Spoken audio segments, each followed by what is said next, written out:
Oh, hey, look at that fresh foam. It's fresh.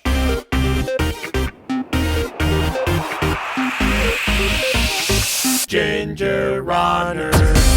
What's up, everybody? Ethan Newberry here for another gingerrunner.com review, and today is a highly anticipated review, one I've been waiting to do and one you've been waiting to see. I am reviewing the New Balance Fresh Foam 980.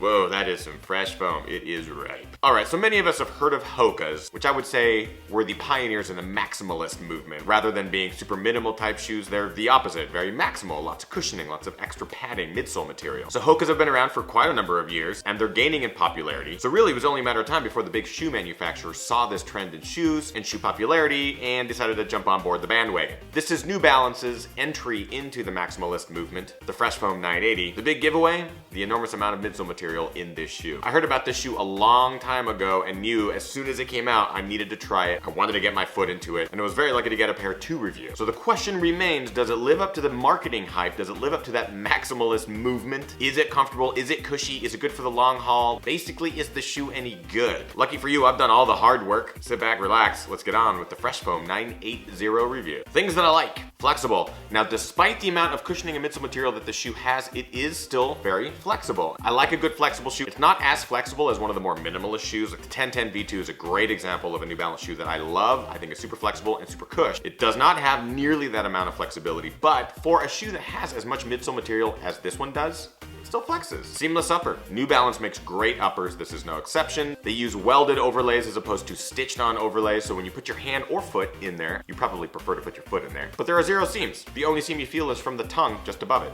Durable. I put a number of miles on this shoe and I have to say it's holding up great. There's barely any signs of wear and tear out here on the outsole. No fraying, no holes, anything like that. The shoe itself, very durable. Drop. Now the drop in the shoe is 4mm, so despite the amount of midsole material that they're using, they're still incorporating a nice 4mm drop. I wish it was a little bit less, but it doesn't deter from that mid-foot, forefoot strike, which is great. Transition. Now what's great about the shoe is the outsole is all one piece of rubber and it still remains flexible, so when you strike on your midfoot or forefoot, the whole shoe rolls with you.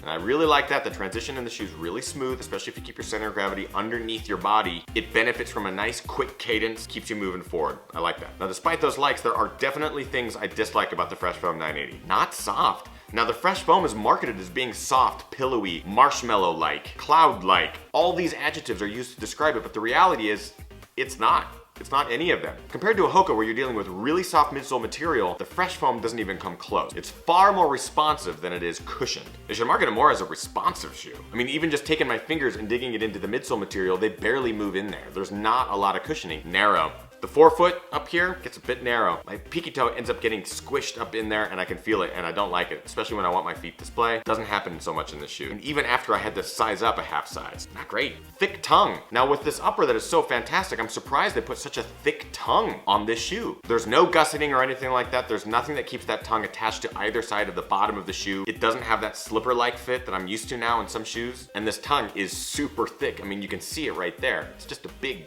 gob of tongue. In some cases, that's a good thing. In this case, it's not. The laces, they untie.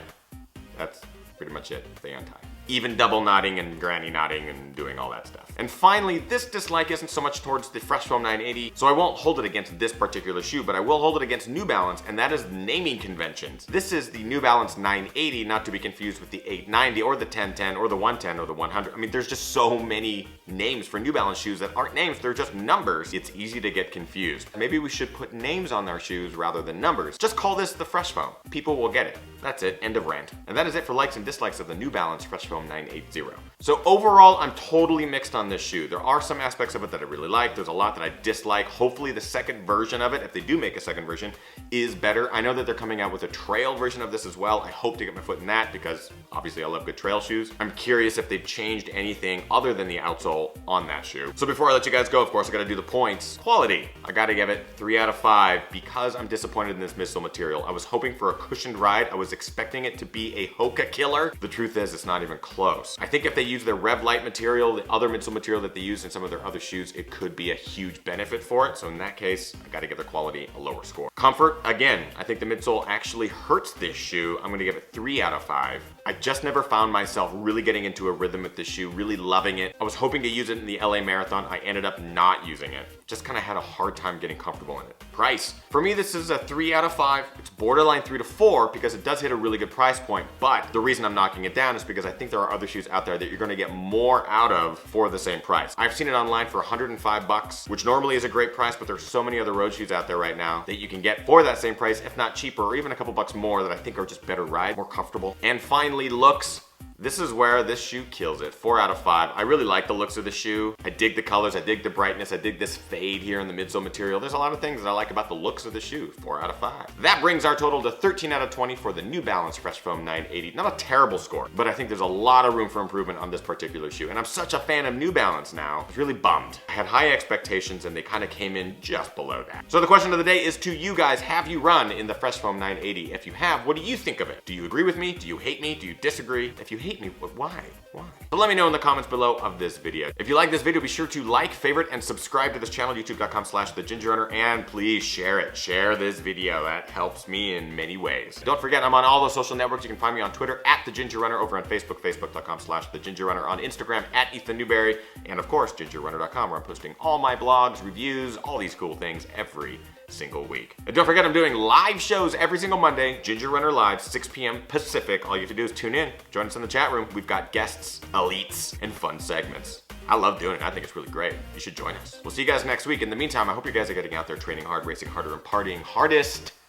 I know I am. Train, race, beer. See ya. Peace.